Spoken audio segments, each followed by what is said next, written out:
Olá, ouvintes do canal Mesa de Debate, sejam muito bem-vindos aí a mais uma entrevista, né? Hoje eu estou aqui com a Eugênia Lima, né? Ela que vai ser aí candidata a senadora pelo PSOL, né? E hoje o objetivo dessa discussão é fazer uma discussão política, né, de conjuntura nacional, discutir aqui um pouco aí dos problemas do país e também como, né, também da sua candidatura, né, e como resolver esses problemas, né, como dar uma resposta a essas questões, né. Então, né, tudo bem, Eugênia? Antes da gente começar, por favor, se apresente. Tudo bom, Guilherme? É um prazer estar aqui. Eu acho que a comunicação é um dos efeitos revolucionários para a construção de uma nova sociedade. Eu acho que quando a gente debate um projeto socialista para o nosso país, nos meios de comunicação, a gente está ampliando, né, e fortalecendo e dando uma perspectiva a um novo futuro para o Brasil. Então, agradeço aí o convite. É muito importante o trabalho que vocês fazem. E vou aqui falar um pouquinho, né, me apresentar. Eu sou Eugênia Lima, eu moro em Olinda, Pernambuco. Eu sou filiada ao PSOL, eu estou pré-candidata ao Senado aqui em Pernambuco. Já é a minha segunda vez que sou pré-candidata ao Senado. Em 2018, eu tive o prazer de fazer parte da primeira chapa majoritária feminista do país. Eram 4 mulheres, compunham junto com Dani Portela, Albanise Pires e Gerlane. A gente viveu essa experiência e foi muito positiva para o pessoal aqui em Pernambuco. Eu venho da militância da cultura, eu venho do movimento estudantil, eu tenho também a formação em Direito, fiz especialização em Gestão Pública e mestrado em Desenvolvimento Urbano, e foi a política junto com o Carnaval, o Carnaval, na verdade, me trouxe a política, por conta de questões aqui da minha cidade, de camaratização, eu me vi mexida para colocar meu corpo à disposição, entendendo que na democracia representativa a gente precisa ter o poder da caneta para transformar, né, as nossas políticas públicas. Então, eu me candidato em 2016 em Olinda, em 2020 também a vereança, a gente chega, mas o coeficiente eleitoral não deixa a gente estar lá. E é isso. Estou aqui de novo, numa conjuntura difícil, onde eu acho que é muito importante as mulheres se colocarem à disposição, a gente tentar ocupar os espaços de poder para combater as desigualdades e fazer os direitos chegarem, né, na vida de milhões de brasileiros. É isso. Maravilha aí, Eugênia, né? Você começou a falar, eu queria que você aprofundasse, então, quais são os seus objetivos aí ao lançar a sua pré-candidatura aí ao Senado pelo PSOL? Então, a gente está vivendo, Guilherme, eu acho que uma conjuntura, uma das mais difíceis, né, do nosso país.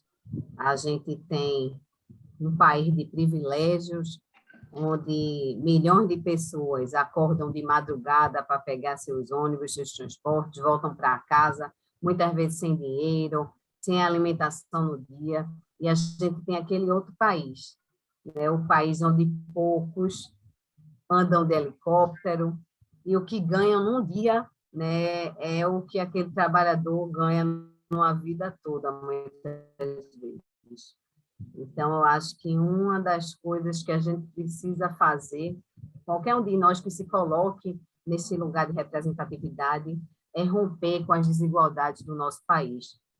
A gente assistiu um golpe misógino, onde foi retirada a primeira presidente mulher da história do nosso país, né, com justificativas que até hoje a gente não entende o que eram aquelas pedaladas, né, e hoje a gente vê o aprofundamento de uma agenda neoliberal de retirada de direitos que se inicia no governo Temer e que é mantida por essa tragédia desse governo Bolsonaro.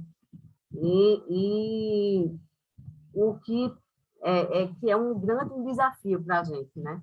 Porque, enquanto vimos a retirada da nossa presidente, temos vários elementos que permitem a gente impeachment esse presidente que está aí, e nada é feito por conta de muita articulação, por conta do orçamento secreto que a gente tem que falar aqui, né, que segura esse centrão, a infiltração nos órgãos de fiscalização e controle.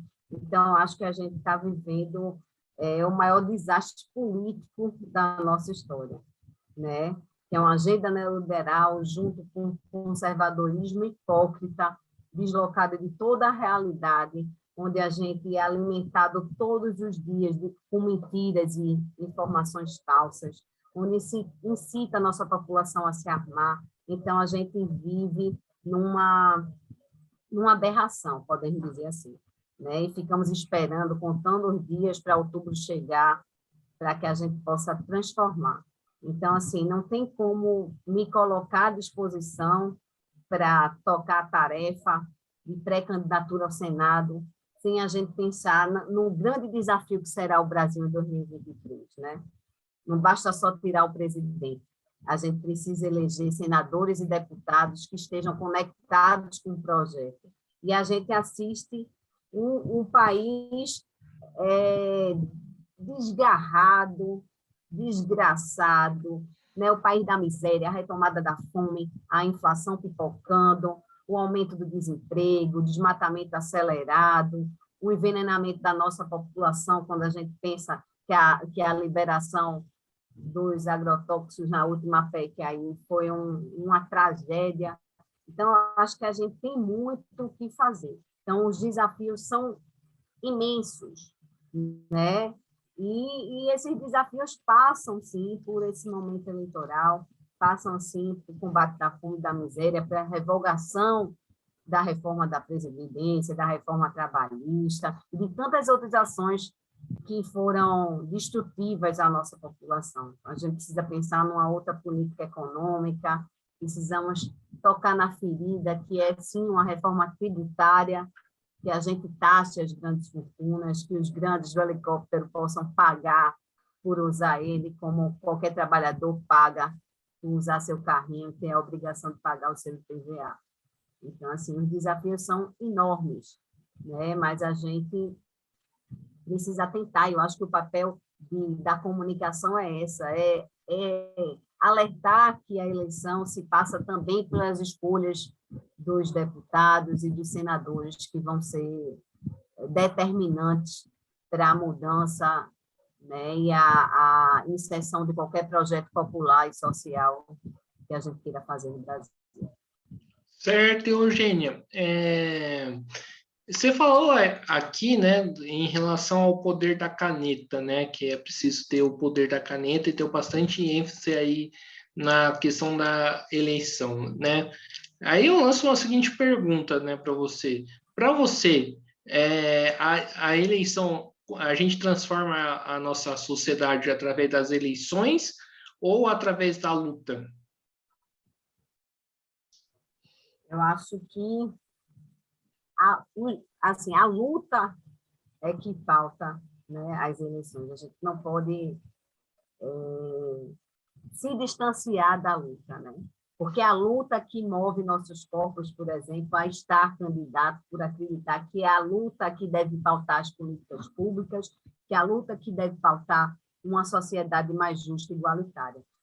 Então, o período eleitoral, para mim, é um período extremamente pedagógico. É o período que a gente pode entrar na casa das pessoas, que a gente pode conversar um pouco, que a gente pode compartilhar as dores e as lutas, que a gente pode aprender, né, com a classe trabalhadora que está ali todos os dias, né, enquanto classe trabalhadora também, estão todos os dias no sofrimento, na ausência de serviços públicos de qualidade, no desemprego, na volta da fome. Então, a luta que me move e a luta que nos move dentro do PSOL, né? O partido de todas as lutas, onde a gente precisa escancarar nesses períodos eleitorais, ter a coragem e a ousadia de escancarar os reais problemas da população brasileira, os problemas que matam, os problemas que encarceram em massa, que exterminam nossa juventude.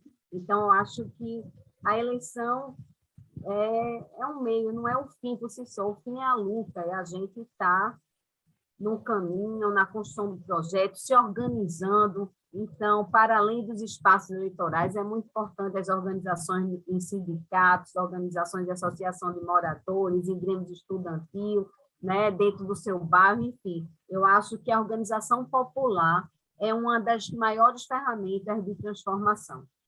Então, a luta é que nos move, Guilherme. Certo.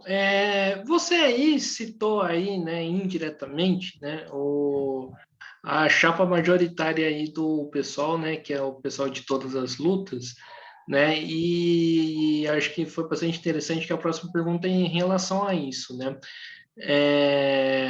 Né, a gente sabe que existe uma polêmica aí dentro do pessoal se é lançar uma candidatura própria ou, né, apoiar a candidatura do Lula, né? A pergunta que eu faço para você, qual que é a sua opinião sobre essa discussão, né? Né, primeiramente, qual que é a sua opinião sobre essa discussão e, né, se for apoiar a candidatura do Lula, né, se é possível apoiar Lula e Alckmin? Então, na verdade, eu estou pedindo para que essa eleição acabe logo, que outubro chegue logo, contando os dias para a gente pensar num ambiente melhor, né? Mas a gente sabe muito bem que as pesquisas apontam para um cenário de polarização, né? As tensões estão entre Lula e o Bolsonaro. A gente sabe que Lula tem uma vantagem, né? Uma larga vantagem, aparentemente, né? Mas que, de toda forma, a gente não pode menosprezar a imagem desgastada de Bolsonaro, porque ele tem a máquina da mão, ele aprovou agora o Auxílio Brasil, ele tem apoio dos partidos tradicionais do Centrão, ele tem um orçamento secreto. Então, como o Guilherme Boulos sempre diz, né, que o cachorro não está morto ainda. Então, diante desse cenário, a gente não pode vacilar, né? O PSOL é um partido que sempre teve a própria candidatura à presidência, né? Entendendo o que eu falei anteriormente, que esse espaço é um espaço de tornar público a agenda de defesa de direitos e combate às opressões, né? Mas a conjuntura política é outra, né? A gente sabe que os riscos da nossa democracia são reais, né? Com a manutenção desse genocídio no poder. Então, uma coisa a gente do pessoal tem certeza, que com o fascismo a gente não brinca. Então, o pessoal vai definir sua estratégia eleitoral agora, eu acho que no segundo semestre de abril, e eu defendo pessoalmente, né, o apoio ao presidente Lula já nesse primeiro turno, por acreditar que ele reúne as condições eleitorais e derrubar essa tragédia que é esse governo Bolsonaro e devolver a esperança. Mas, mesmo entendendo defendendo esse apoio ao presidente Lula, a gente tem suas ressalvas em relação à definição de Alckmin, né, para o vice de Lula. A gente sabe o que Alckmin representa, né? A gente viu a derrubada da presidenta Dilma, né? Isso, né, dá um medo, essa articulação do vice de Michel Temer concretizando o golpe, né? Mas a gente entende que Lula quer fazer acenos ao campo político que Alckmin representa, mas nós no PSOL defendemos, para além da escolha do vice, defendemos a definição do programa. Então, esse ano a gente tem 2 desafios: derrotar Bolsonaro nas urnas e garantir uma agenda pública capaz de derrotar o bolsonarismo.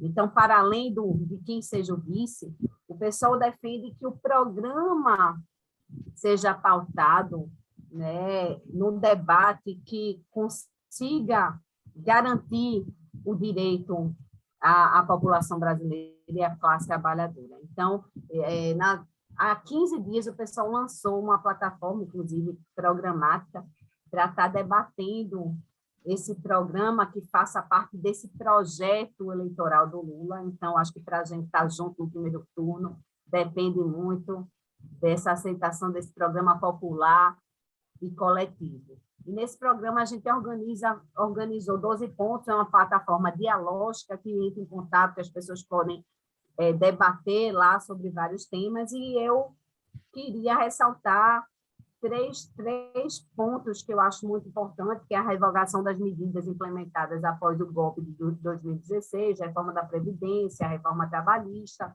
é o enfrentamento dessa crise temática que a gente precisa aprofundar nisso, nesse desmatamento zero, na garantia do direito aos povos indígenas, os povos quilombolas, as comunidades tradicionais.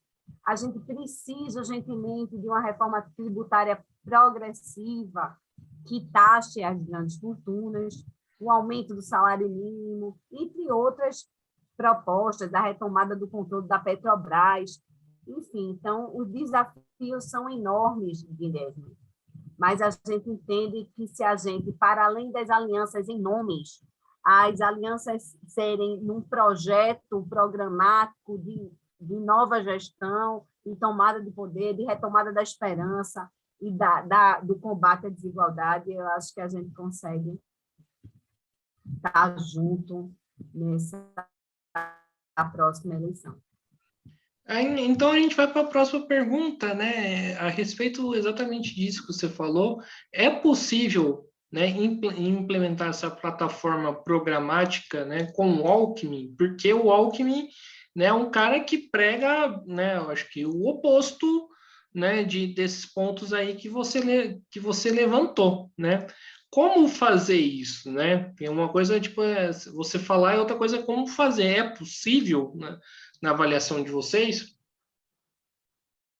Veja só, o pessoal, porque assim, o debate hoje de Lula também passa pelo governo de São Paulo, passa pela relocação de algumas figuras públicas dentro do PSOL, e a gente está em diálogo com Lula, está em diálogo construindo essa plataforma.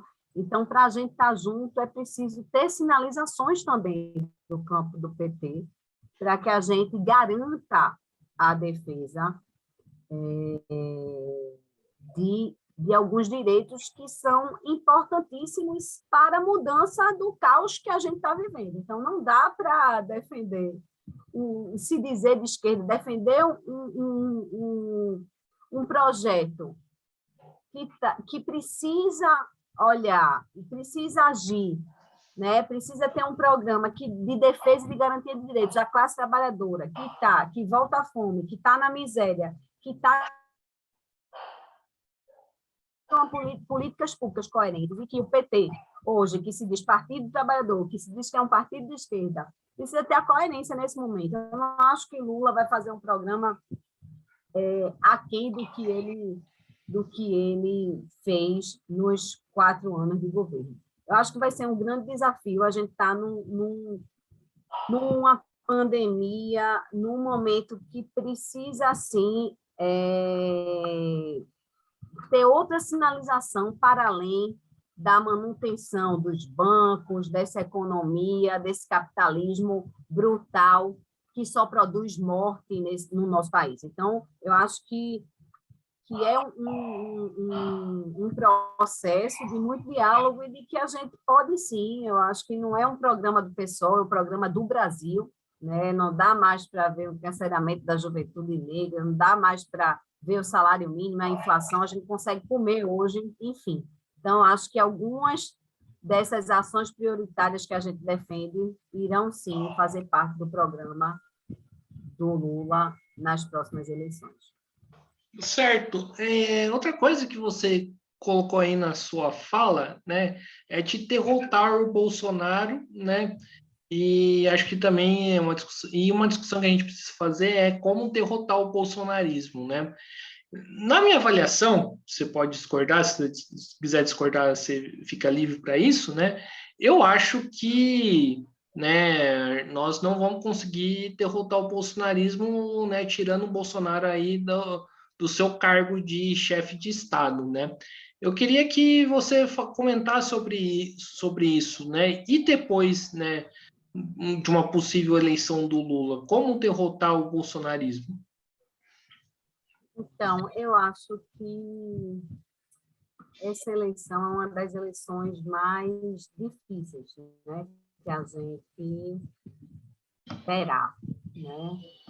Eu acho que a gente precisa estar atento, disposto a conversar com as pessoas, né? Porque esse processo eleitoral não é só tirar o Bolsonaro, é reorganizar a classe trabalhadora, reorganizar para a gente estar em mobilização para garantir, né, que as conquistas após a eleição. Eu acho que não vai ser fácil a gente revogar a reforma trabalhista, a reforma da Previdência, que vai precisar de muita gente organizada, muita gente na rua, pautando, né, as políticas públicas, mas eu não vejo a gente derrotar o bolsonarismo sem ampliar as políticas públicas para os setores mais vulneráveis da nossa sociedade.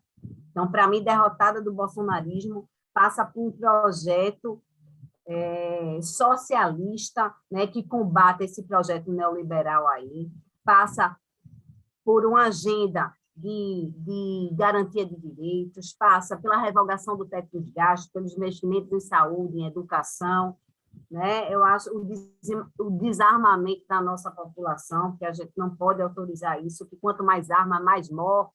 Então, eu acho que é a política pública que vai, né, políticas direcionadas para mulheres, para a juventude negra, para os negros, para a população LGBT, que é a que mais mata, né, a população mais morre, a população que mais morre, que é morta no nosso país. Então, eu acho que os desafios do combate ao bolsonarismo passam, assim, por um projeto amplo de políticas públicas, de investimento, né, nos setores mais vulneráveis da nossa sociedade.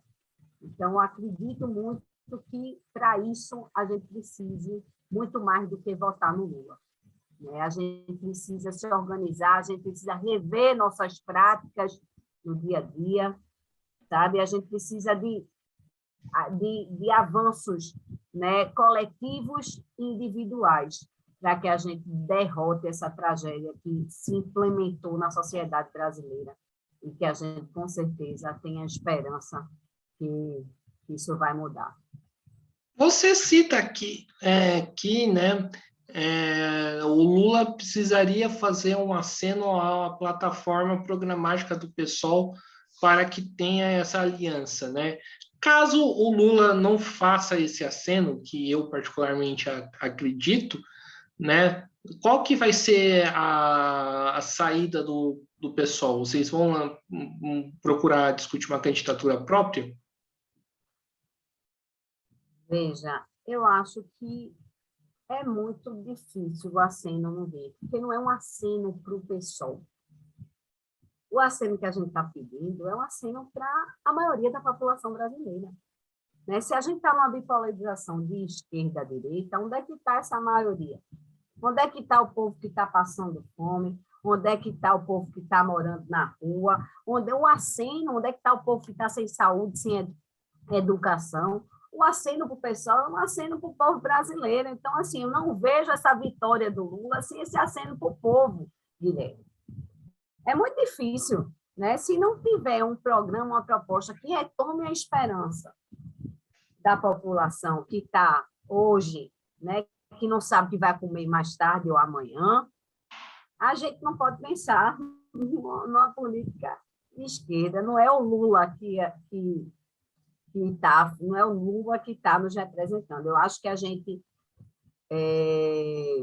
precisa dialogar mais como esse mercado vai ter que se rearranjar, porque não dá, não cabe mais. No estágio que o Brasil chegou, não dá mais para a gente ter essas políticas de austeridade, né?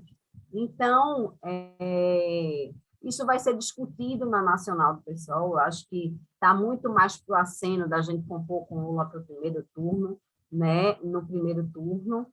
E se não for possível, se os desafios forem muitos, a gente, claro, que vai repensar no lançamento de uma candidatura, mas ainda digo que é necessário para a gente avançar na conjuntura que está, de combate a esse bolsonarismo, a gente tentar construir ao máximo a unidade das esquerdas.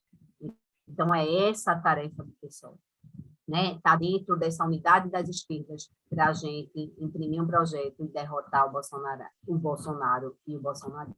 Então, é desafiante. Vamos pensar nesse plano A, né, e trabalhar para ele, porque o nosso país, assim, não dá mais, não cabe mais retrocesso, né? A gente viu que mais de 600 mil brasileiros morreram, muitos, né, de forma desnecessária, se a gente tivesse tempo de vacinar todo mundo, né? A gente viu o quanto esse teto do gasto prejudica, porque o nosso sistema único de saúde foi o que salvou muita gente, né, nessa pandemia. Então, os desafios são enormes, mas é isso. Estou na esperança aqui de que a gente possa contribuir no PSOL, contribuir com o campo de esquerda que se forma, para a gente estar pautando um país de esperança. E qual que é a avaliação de vocês aí de uma, né, de uma candidatura do Glauber? Como assim? A avaliação... Da pré-candidatura do Glauber, que além do que existe uma Então, disputa... mas é isso que eu estou falando. A gente tem uma disputa interna, né? Uma parte minoritária do PSOL apoia, né, uma candidatura própria. Eu, particularmente, eu gosto muito do Glauber, né? Mas, como eu já te respondi, eu defendo muito que, nesse tempo de bipolarização, não vai ter espaço para esse terceira via, esse centro, né? Nesse momento de bipolarização, eu acho que a gente pode crescer mais se a gente tentar organizar a esquerda e apoiar o presidente Lula no primeiro turno. Certo. Embora Glauber seja um grande quadro dentro do PSOL, admiro muito o trabalho legislativo dele, né? Tenho muita, né, acompanho, e acho que que nesse momento, a gente precisa combater o bolsonarismo de maneira mais incisiva. Certo. Agora vamos aí para outras perguntas, né? Que a gente já discutiu aí bastante, né? Questões aí de disputas políticas do PSOL e também de conjuntura nacional.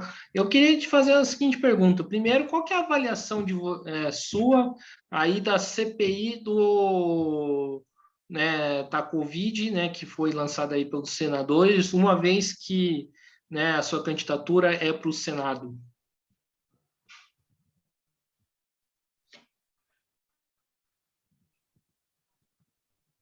Então, eu vou aproveitar para falar um pouquinho do cenário aqui em Pernambuco, né?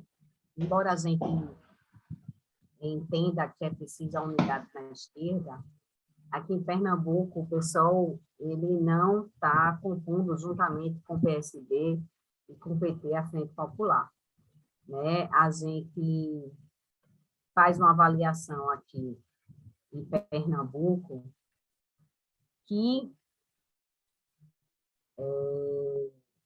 a gestão do PSB em Pernambuco nesses 16 anos representou muito atraso para a nossa população. Para você ter ideia, eu estou procurando um dado aqui para passar para você, que é a questão do desemprego. Pernambuco foi o campeão nacional de desemprego em 2021. A taxa chegou a 19,9% da população. Isso reflete um pouco a política do PSB nesses 16 anos. E por que eu estou trazendo isso? Eu estou trazendo isso porque eu quero chegar no Senado.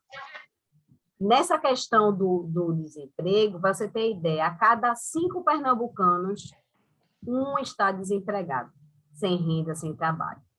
E aí eu estou puxando isso porque, para justificar essa não ida do pessoal para esse campo popular, por entender esse atraso, essa falta de gestão, porque, para além do desemprego, Pernambuco hoje apresenta um dos menores índices de desenvolvimento humano. na saúde, na educação, emprego e renda.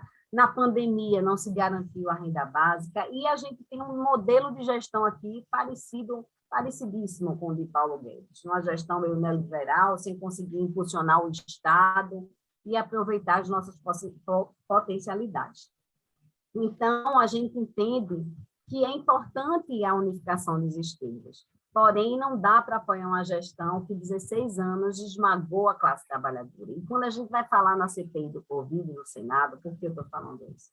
Porque Pernambuco elegeu Fernando Bezerra Coelho em 2014 pelo PSB, e que foi uma vergonha na CPI da Covid. Né? Foi um desserviço à população pernambucana. Foi horrível, ele era o líder lá da bancada do governo, então fez uma vergonha. Enquanto isso, tivemos também o senador Humberto Costa, que foi um exemplo da batalha de representando o nosso povo, representando todas as lutas. Eu acho que a CPI escancarou o que é esse governo.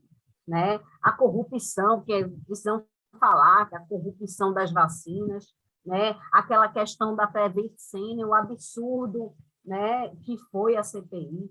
Então, não deu em nada, porque a gente sabe o quanto o Bolsonaro está infiltrado nas instituições de controle e fiscalização desse país, né? É o Centrão também com orçamento secreto, que eu já falei, né? Mas foi muito importante para escancarar nessa coisa que ele sempre falou de legítimo, de não corrupto, né? Vem batendo no PT com esse tema da corrupção, quando nós vimos e assistimos tudo isso, as viagens dos filhos, enfim. Então, acho que é um desafio enorme para mim e para o nosso Estado também. Para você ter ideia, tem outra questão que eu queria trazer, que Pernambuco nunca elegeu uma mulher para o Senado. E aí a gente, né, tipo, como é que é isso? Como é que se dá isso? Essa ausência de representatividade. A gente sabe que a gente precisa de uma reforma política, né, capaz de representar, de garantir a representatividade do povo brasileiro, mas que isso é outra pauta, né, para a gente tentar esperar esse Congresso novo aí, para ver se a gente tem uma reforma política. Mas, voltando para Pernambuco, a gente tem um menor índice de ocupação de mulheres na Câmara Federal. Para você ter ideia, temos 4% dos 25 parlamentares. Se a gente for olhar para o estado de Pernambuco, a gente tem 2.116 vagas de vereadoras e só 291 são ocupadas por mulheres. Então, a gente é a quinta pior posição do país. Então, por isso também, a gente precisa eleger uma senadora, e não é qualquer mulher, é uma mulher que é do PSOL, uma mulher que é comprometida, né, com a classe trabalhadora, que vou para lá, mas vou para representar, ser porta-voz das mulheres, ser porta-voz da população LGBT, ser porta-voz da classe trabalhadora, enfim, tá em defesa, ter a certeza que a gente vai estar na defesa da garantia dos direitos, no combate à desigualdade, no combate às opressões. Então, para além de ser mulher, é que projeto a gente defende no Senado. Então, é isso. Então, é um grande desafio. O Senado é um lugar, né, que parece muito velho, né? Eu sempre falei, na primeira candidatura minha, eu tinha 35 anos, eu estava com 34, fazia 35 antes da eleição. Eu disse, meu Deus, que lugar é esse? Né, que é um lugar velho, engessado, que a gente precisa botar a cara de povo, botar nosso povo lá para ser representado, para que as políticas públicas, né, possam melhorar a qualidade de vida da nossa nação. Então, por isso eu me coloco hoje muito mais preparada do que em 2018, né, muito mais certa de que a eleição e quem a gente colocar no Senado tem compromisso, né, nessa conjuntura de revogação, né, e de combater os retrocessos que foi esse governo de Bolsonaro. Então, vai ter muito trabalho pela frente, mas a gente tem que ter a certeza de que essa pessoa tem um compromisso com a classe trabalhadora e com um projeto, né, popular de transformação do nosso país. Então, é por isso que eu estou aqui, que me coloco à disposição e que vamos lá sonhar para, quiçá, a gente eleger a primeira senadora do estado de Pernambuco. Beleza, maravilha. Agora vamos fazer uma brincadeira, né, entre aspas, né? A gente, né, viu, né, tá acompanhando aqui, né, toda a problemática aí da Ucrânia e Rússia, né? A gente viu também, né, que o Bolsonaro manteve uma postura meio, né, digamos assim, neutra, né, perante esse conflito, né? Tá certo que você não é ele, né? Mas se você estivesse na posição dele, né? Qual que seria, né, o seu posicionamento? Eu acho que a guerra nunca é uma saída, né? Eu acredito muito na autodeterminação dos povos. O problema lá é muito maior, né, do que a Rússia invadir a Ucrânia. A gente sabe que tem todos os Estados Unidos encurralando ali com a OTAN, enfim. Então, é muito complexo, mas que a gente não teve, né, a humanidade com tanta tecnologia, com tanta possibilidade, não teve o não chegou a um diálogo, né, para a gente resolver essa questão sem entrar numa guerra. Então, eu jamais defenderia uma guerra como nunca defendi o que os Estados Unidos fez no Afeganistão, faz no Iraque, enfim. Né? Então, eu tenho esse posicionamento de não, né, eu acho que mais paz e menos guerra. Então, nem Rússia, nem Estados Unidos. Eu queria uma nova ordem mundial, que as pessoas conseguissem dialogar e que as prioridades fossem outras. Se a gente combater a desigualdade desse mundo, sabe, que é tão bonito, que é essa natureza que a gente tem e que não consegue muitas vezes desfrutar dela. Então, eu acho que é um grande desafio a gente pautar a paz dentro de nós, né, e nesse mundo. Certo. Agora, né, indo para a questão aí da pandemia em si, né? Você já falou, né, um pouco aí da gestão, né, trágica aí do Bolsonaro a respeito aí da pandemia, né? Se fosse você no lugar dele, o que, que você faria que o Bolsonaro não fez, nesse período tão complicado que o Brasil ainda vive? Eu acho que, primeiro, a gente devia ter garantido a renda básica, né? Foi muito, assim, a gente precisava ainda estar garantindo essa renda básica para a população. Né? A gente sabe que a pandemia chega, mas o desemprego já estava presente, né? Então, não tem como cuidar do povo sem garantir as mínimas condições de sobrevivência. Outra coisa que eu deveria, né, se eu fosse presidente, eu teria feito, era a questão das vacinas. A gente tinha como vacinar a nossa população antes de quando começou a vacinação. A gente tem o SUS, que é um dos melhores sistemas de saúde do mundo, que tem know-how em vacinação. A gente podia ter vacinado nossa população antes, né? Podia ter investido mais na questão dos serviços de saúde, a gente podia ter pensado em estratégias de isolamento social, utilizando escolas, utilizando outros ambientes, porque a gente sabe que nem todo mundo consegue se isolar nesse país. Então, acho que tinha formas de conter essa pandemia, inclusive interferindo nas empresas da questão da mobilidade, né, nas empresas de ônibus, para garantir o distanciamento necessário dentro do transporte público, que isso não foi visto. Eu não sei se você viu aí, Guilherme, mas aqui, muito difícil esse distanciamento dentro do transporte público. Eu acho que tinham várias medidas que podiam ser tomadas. A gente sabe que a pandemia entra pela classe alta e média desse país, mas quando ela chega na periferia, ela é muito mais letal, né? Porque tem outros problemas. A pandemia só ampliou. Em relação à educação, a gente não pode nem falar nisso. Como ampliou as desigualdades, né? O acesso à internet, né? Essas aulas remotas, nem todo mundo pôde ter. Então, eu acho que o nosso governo não estava à altura do problema que a gente viveu. Pelo contrário, né? Incitou a população a não usar máscara, a não se vacinar, a questão da vacinação das crianças, enfim, uma tragédia. uma tragédia. Eu acho que qualquer pessoa faria um governo melhor do que esse que a gente viveu, né? E ainda bem que estamos vivos, né? Porque poderíamos não estar aqui para contar essa história. Certo. Outro problema aí que aflige muito, né, os trabalhadores, né, é a questão, né, do desemprego e também, né, a questão aí da chamada fila do osso e também da fila do lixo, né?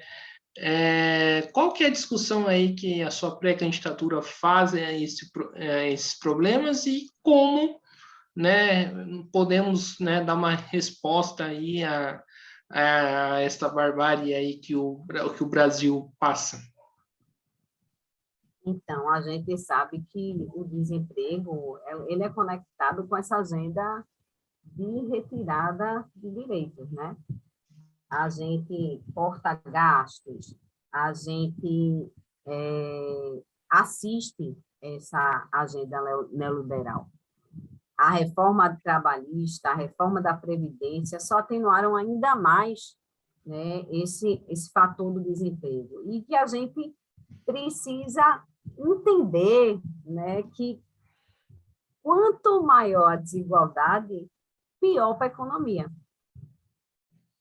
Se a gente distribui renda, se a gente garante incentivos, se a gente aumenta o emprego no nosso país, a economia gira. Então, eu acho que, para mim, o enfrentamento do desemprego está totalmente relacionado ao combate às desigualdades. Não tem como a gente melhorar isso se não houver um investimento público, sabe? Um aporte público nas empresas, na renda, ao aumento do salário mínimo, diminuir a inflação, tudo isso está conectado, né, com o combate das desigualdades. Então, para mim, essa pecinha ela é super importante e estratégica para retomar a esperança do nosso país. Se a gente não consegue distribuir renda, se a gente não consegue combater a desigualdade, a gente, com certeza, não vai ter a esperança de um país popular, né, que migre para a garantia de direitos da classe trabalhadora. Você acha, então, que, né, o problema aí da crise econômica está relacionado ao problema da desigualdade?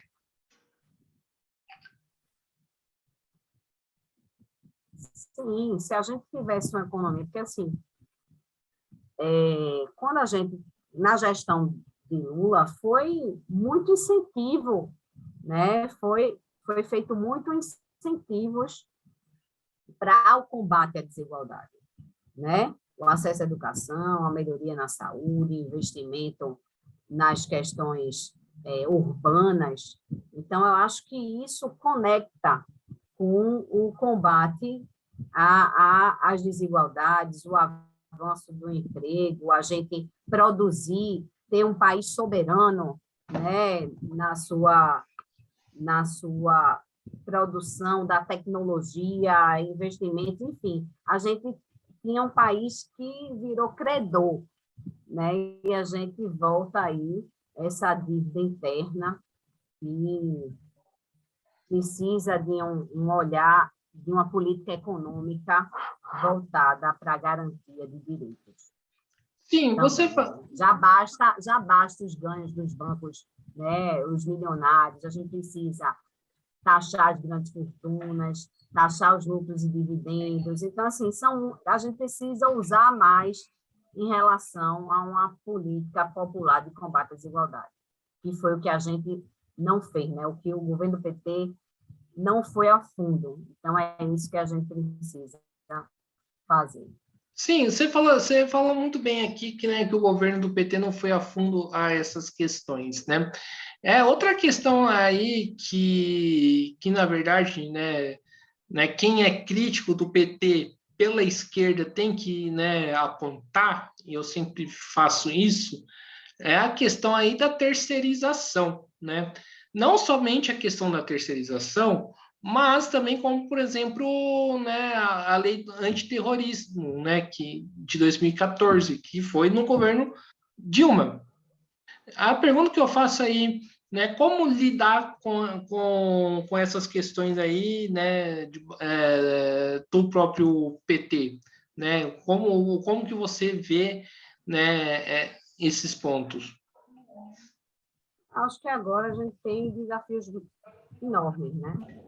A gente precisa fazer uma reforma na comunicação pública, a reforma política, que eu não sei se esse Congresso vai estar preparado para, uma reforma tributária, né, que onere quem ganha mais, paga mais, quem tem menos, paga menos, e não o contrário, né? Então, acho que a gente fica na perspectiva de que precisamos avançar. Caso esses avanços não sejam feitos, vai ter muito retrocesso, porque a gente, em 4 anos do governo Bolsonaro, perdeu muita coisa, foram muitas retiradas de direitos, coisas inimagináveis.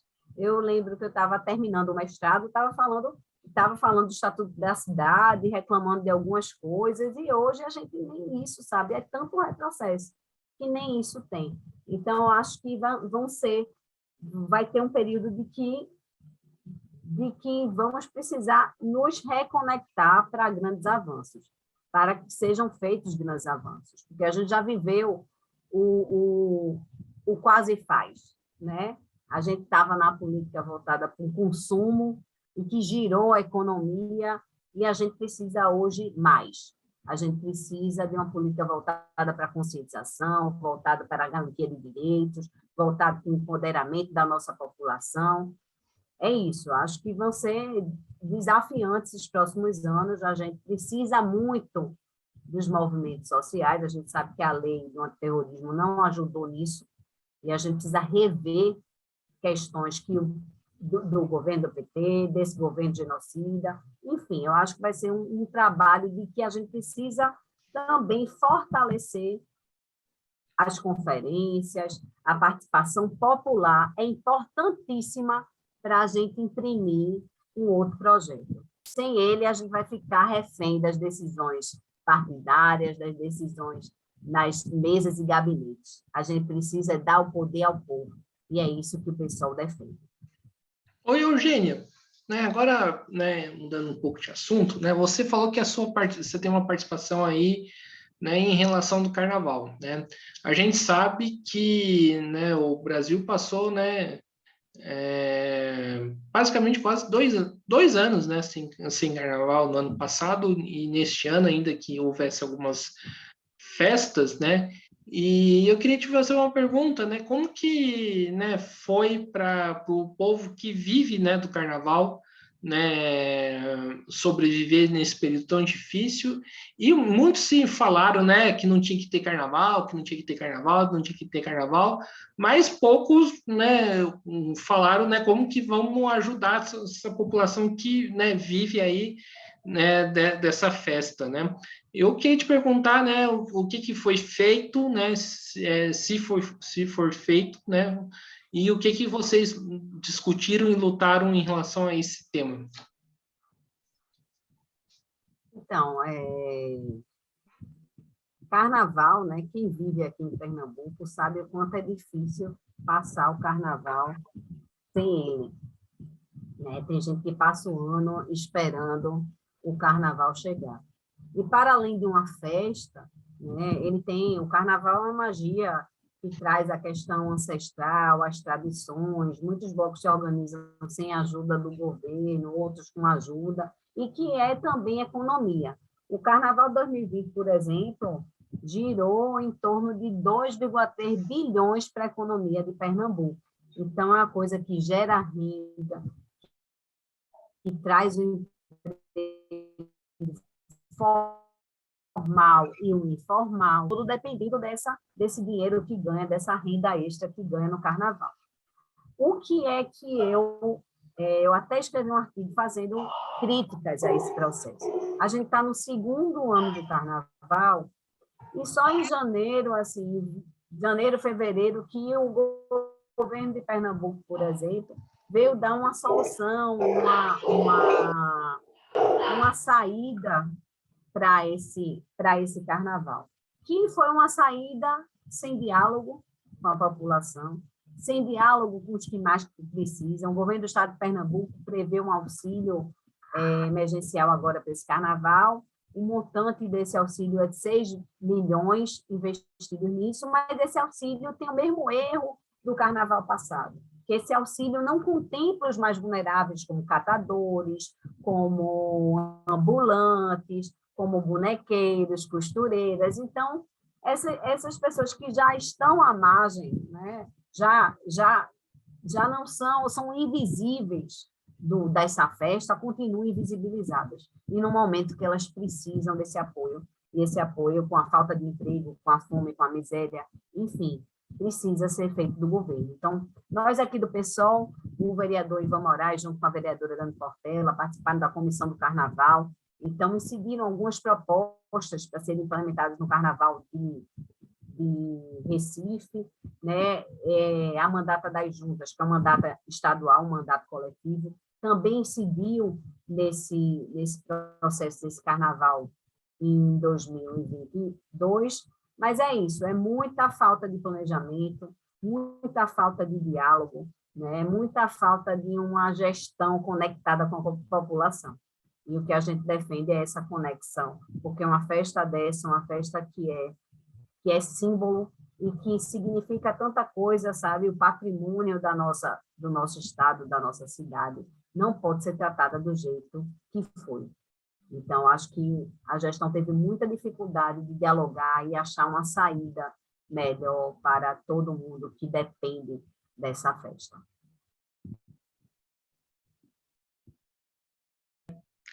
Vamos aí para o último bloco, né, de perguntas, né, e a primeira pergunta que eu faço torna a respeito aí do salário, né, do senador. A gente sabe que, né, um deputado ou um senador, até mesmo um juiz, eles não ganham pouco, né, e isso acaba fazendo com que um cargo como esse vire meio de vida. Como combater isso, na sua opinião? Você definiria, por exemplo, que todo senador deveria ganhar um salário aí de professor e que o salário do professor tinha que ser um salário mínimo do DIEES? Então, você falou aí de salário de senador. Você acredita que eu nem sei quanto é o salário de senador? Eu nem me atentei para ver isso, Guilherme, porque eu acho que o foco é a luta. Eu acho que tem gastos desnecessários, né? São privilégios, né, que a classe trabalhadora não tem, que a gente precisava rever esses privilégios que os nossos parlamentares, né, federais, estaduais e do Senado têm. Eu acho que isso devia partir do debate também da reforma política, porque você vê esse orçamento secreto sendo, né, a fiel da balança para garantir ou não o impeachment de Bolsonaro. Então, se ele não existisse, né, se a gente tivesse um outro processo de político, né, de gerir isso, a gente faria diferente. Né? A gente não estaria tão amarrado como está hoje, né, para aguentar até o final do ano esse governo genocida. Então, eu acho que sim, que o senador deveria ter um salário próximo da população brasileira, trabalhadora, né, com as condições dele cumprir a sua atividade parlamentar.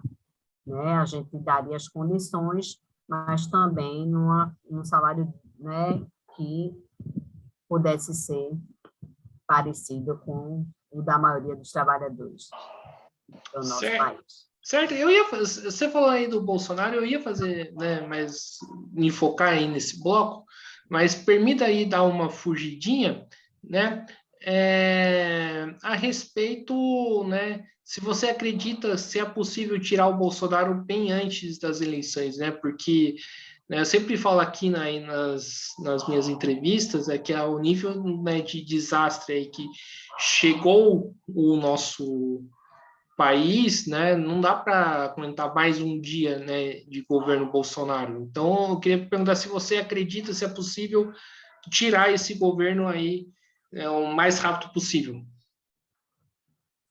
Eu queria acreditar, mas a gente já viu tanta coisa. Eu queria muito acreditar, Olha, teve momentos da CPI da Covid que eu acreditei, que eu disse, pronto, é agora, meu Deus, não vai ter, vai ser agora. Mas, infelizmente, a gente não pode acreditar nisso, né? Então, ele se articula de uma forma horrível dizer que se articula bem, mas ele se articula de uma forma que está se sustentando ali, né? O Lira não bota para votar o impeachment com mais de várias justificativas que o incriminam, né? A gente vê como ele está infiltrado no judiciário, infiltrado nos órgãos de controle e fiscalização desse país, então acho muito difícil, né, daqui para o final do ano a gente ver, assim, ter um impeachment, ver esse genocida fora do poder. Eu gostaria muito de acreditar, estou contando os dias para a eleição, para esperar essa queda, e que eu acho que também vai ser difícil, né? Porque ele começa já a falar do processo eleitoral, né? A insinuar que pode haver fraude. Então, vamos ter momentos difíceis aí pela frente, dessa aceitação, dessa derrota, que, se Deus quiser, ela vem. Sim, você falou aí dos conchavos, uma vez, no caso você seja eleita, como fazer política sem fazer conchavo? Eu acho que o pessoal já faz isso na Câmara, né, com seus deputados federais, que mostram como fazer política sem conchavo. Eu acho que são exemplos, a Thalíria, a Erundina, o Ivan Valente, o Glauber, a Sâmia, a Fernanda, né, vem mostrando como é fazer política sem conchavos, né, como é representar a classe trabalhadora. A gente não está ali porque é filho de, porque é neto de, a gente está porque acredita que nossos corpos precisam estar à disposição da classe trabalhadora. Estar à disposição não permite fazer conchavos, né? A gente pode fazer alianças quando o projeto for de prioridade para a classe trabalhadora, mas conchavos de privilégios individuais, isso é inaceitável no nosso partido, com direito à comissão de ética e tudo. Então, a gente está aqui se colocando à disposição para fazer uma nova política para retomar a esperança do Brasil. Você falou aí, né, que privilégio não é permitido aí no PSOL. Eu queria que você falasse mais concretamente o que não é permitido aí no PSOL e o que os parlamentares aí, seja a nível federal, a nível estadual, a nível municipal, fazem com o dinheiro que ganham, né, com o privilégio que ganham. A gente tem um estatuto, né?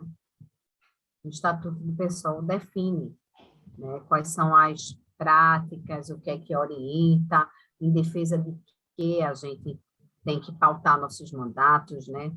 A defesa da vida, a gente não pode sair pela tangente, a gente tem um projeto ideológico e político de um partido socialista, de um programa socialista. Então, a defesa das mulheres, a defesa da população LGBT, a defesa da população indígena, a defesa dos quilombolas, a defesa o combate nessa guerra às drogas. Então, tudo isso, né, faz parte do programa, tudo isso muito mais, a questão da agroecologia, tudo isso muito mais fazem parte do programa do PSOL que a gente, estando filiado, precisa seguir, né? Então, tem coisa que, tipo, a questão das alianças eleitorais, nem todos os partidos o pessoal pode se aliar, coligar para disputar as eleições, por entender que é o programa que nos guia, é o programa que segue, né, que nos permite estar nessa caminhada. Em relação ao que cada parlamentar faz com seu salário, isso eu já não posso responder, né? Mas é o salário de direito de cada um do pessoal. Mas eu posso falar de uma experiência que eu vivo aqui em Pernambuco. Eu faço parte do mandato das juntas co-deputadas e a gente, uma parte da equipe, doa seu salário para que Uma vez por ano, a gente tinha um projeto um edital, abre-se um edital, que também foi feito em Minas Gerais, na Gabinetona, com a Áurea Carolina, que é um projeto replicado de lá, e que a gente faz incentivos a grupos, né, a projetos populares com esses salários, né, com essas doações dos salários. Então, a gente tem feito isso, uma experiência massa, né, que é uma forma de fazer um edital sem burocracia e poder potencializar pequenas experiências de grupos, né, periféricos e comunitários aqui no estado de Pernambuco. Agora, para a gente finalizar a nossa discussão, né, que acho que já passou aí mais de uma hora aí de bate-papo, né, é uma das demandas que muitas das pessoas vêm levantando, alguns setores de direito de forma oportunista, né, mas uma questão que de fato existe é a questão aí da corrupção, né? Eu queria te perguntar como lidar e combater de forma efetiva sobre esse tema sem cair esse discurso aí da direita, né, que se diz contra a corrupção, mas, né, é bastante corrupta, né? Como que lidar com esse problema de forma efetiva? Se a gente for parar para pensar um pouco, né? Eu acho que a corrupção, como a violência, o racismo, ele é um pouco estrutural, né? Quando você pensa que furar uma fila é corrupção, que ganhar um troco a mais e não devolver é corrupção, né? Que ações cotidianas que parecem ser naturalizadas no processo da vida também se configuram como corrupção. Então, acho que é um processo, né, de fiscalização, de controle. Os órgãos, precisa ter muito investimento nos órgãos de fiscalização e controle, e a gente passa também de uma outra política, porque tem os incentivos fiscais enormes, né, que a gente dá às nossas empresas, enfim. Eu acho que precisamos estruturar os órgãos de fiscalização e controle do nosso país, para que a gente tenha um combate mais incisivo, mas entendendo que ela também precisa ser discutida na escola. Passa de um processo de educação da nossa população. É isso.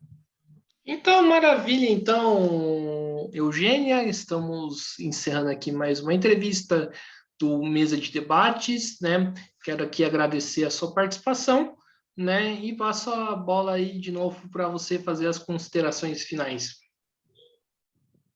Quero agradecer mais uma vez, Guilherme, o convite, né? Dizer que estou aqui à disposição, que a gente tem, que essa eleição é uma eleição que vai ser bem difícil, né? E pedir para todo mundo que está nos ouvindo que assuma a responsabilidade com o compromisso de mudar o seu país. Esse compromisso começa a cada dia, quando a gente vai mudando nossas práticas, mas também quando a gente está nesse caminho bipolarizado, é uma tarefa de dialogar com quem está no lado, de mostrar as diferenças dessa gestão genocida e de um governo popular. Então, acho que o desafio da gente é da comunicação e também da solidariedade, porque eu não acredito que a gente vá rapidamente transformar esse país. Então, a gente vai ver muita gente com fome, muita gente na rua. Então, essa reforma solidária de quem tem mais dá a quem tem menos. Então, são os desafios desse ano, né? Da gente derrotar o Bolsonaro nas urnas e derrotar o bolsonarismo com as políticas públicas e na nossa mente.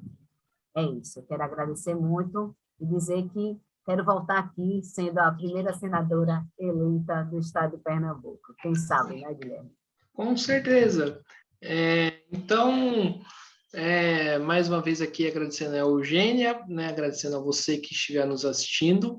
Lembrando sempre, né, que o canal, né, não se posiciona politicamente a favor de candidato X ou Y. Nosso objetivo aqui é dar voz e dar espaço, né, às candidaturas de esquerda, né, independente aí da sua posição política, né. A gente quer abrir esse debate aí para a população, para vocês ouvintes, né. E, né, peço aí que se inscreva no canal Podcast Mesa de Debates de Tudo Pouco, Comentem aí no vídeo da Eugênia se concorda com as posições da Eugênia, se discorda aí das posições da Eugênia. Curta esse vídeo, curta outros vídeos do Mesa de Debates, curta a nossa página do Facebook, podcast Mesa de Debates de Tudo Um Pouco, e siga a gente no Instagram. Então é isso, pessoal. Fique atento à nossa programação, né? Que à noite teremos mais coisas interessantes vindo por aí. Muito obrigado a todos e até a próxima. Fui!